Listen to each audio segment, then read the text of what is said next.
حمزہ ناصر official Islamic channel کو like subscribe کریں۔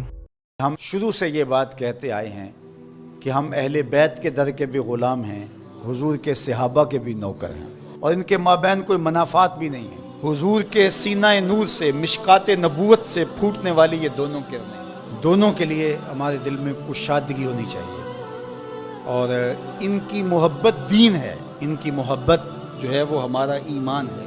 پھر صحابہ کے مابین لوگوں نے خامخواہ تفریقات پیدا کر دی ہوئی ہیں، جبکہ ان کے اندر کچھ مشاجرات ہوئے، کچھ اختلاف پیدا ہوئے۔ متحرک اور فعال زندگی میں ایسے معاملات ہوتے ہیں، ہمیں اس پر کف لسان کرنے کا حکم ہے۔ حضرت سیدنا علی المرتضیٰ رضی اللہ تعالیٰ عنہ اور حضرت سیدنا امیر معاویہ رضی اللہ تعالیٰ عنہ کے مابین جو اختلافات ہوئے، تو اس میں اعلیٰ حضرت عظیم البرکت نے فیصلہ کن بات یہ فرمائی: فرق مراتب بے شمار، حق بدست حیدر کرار، معاویہ بھی ہمارے سردار اور ان پر تان کار فجار۔ آپ نے فیصلہ کر دیا کہ اگر حضرت علی المرتضیٰ رضی اللہ تعالیٰ عنہ اور حضرت امیر معاویہ رضی اللہ تعالیٰ عنہ کا موازنہ کریں تو بہت سارا فرق ہے۔ حضرت علی المرتضیٰ رضی اللہ تعالیٰ عنہ کی عظمتیں، ان کی رفعتیں، اللہ نے ان کو جو عطا کی ہیں وہ وراء الورا ہیں، لیکن اس کا یہ مطلب نہیں ہے کہ حضرت امیر معاویہ رضی اللہ تعالیٰ عنہ پر تان کیا جائے اور ان پر سب و شتم کیا جائے، ان کو گالیاں دی جائیں، ان کو برا بھلا کہا جائے۔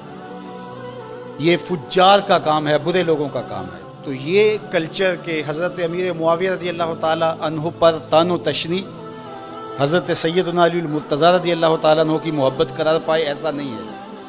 اور یہ بھی نہیں ہے کہ حضرت سیدنا علی المرتضیٰ رضی اللہ تعالیٰ عنہ کا ذکر طبیعت پر بوجھ ہو اور چہرے کا رنگ بگڑنے لگے ان کا نام آتے ہی، تو یہ بھی خوارج کی نشانی ہے۔ اہل ایمان کے سینے میں ٹھنڈ پڑتی ہے جب ذکر علی ہوتا ہے۔ تو اس لیے صحابہ ہوں، اہل بیت ہوں، ان کا تذکرہ ہمارے لیے قرار باطن ہے، تسکین دل ہے، اس لیے کہ انہوں نے حضور کی آغوش تربیت میں تربیت پائی ہے اور حضور کی نگاہوں میں رہے ہیں۔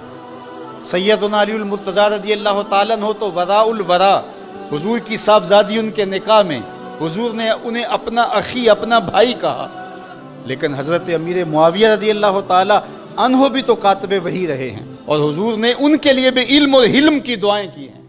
تو اس لیے ہمیں کوئی حق نہیں پہنچتا کہ ہم اپنی لڑائیاں ان مقدس ناموں سے لڑتے رہیں، ہمارے اپنے حسد ان بزرگوں کے ناموں سے منسوب ہو کر کے جو ہے وہ امت کے اندر رخنے پیدا کرے اور امت کو ٹکڑے ٹکڑے کر کے رکھ دیں۔ یہ بدکاری کبھی نہ کریں کہ امت کو تقسیم کریں۔ امت کی وحدت کی ضرورت ہے۔ آج کفر ملت واحدہ ہے اور ہم ٹکڑوں میں بٹے ہوئے ہیں اور ہم گروہوں میں تقسیم ہوئے ہیں، ایک دوسرے کے جبے پھاڑ رہے ہیں اور پگڑیاں اتار کے پھینک رہے ہیں۔ کہ اہل ایمان کا یہ طریقہ تھا؟ گنبد خضرا میں حضور کا دل دکھتا نہیں ہوگا؟ حضور بے چین نہیں ہوتے ہوں گے جو آج ہم کر رہے ہیں؟ گلہ جفائے وفا نما جو حرم کو اہل حرم سے ہے، کسی بت قدے میں بیان کروں تو صنم بھی کہہ دیں ہری ہری۔ اللہ تعالیٰ جل شانہ ہم سب کو اپنی پناہوں کے حصار میں رکھے۔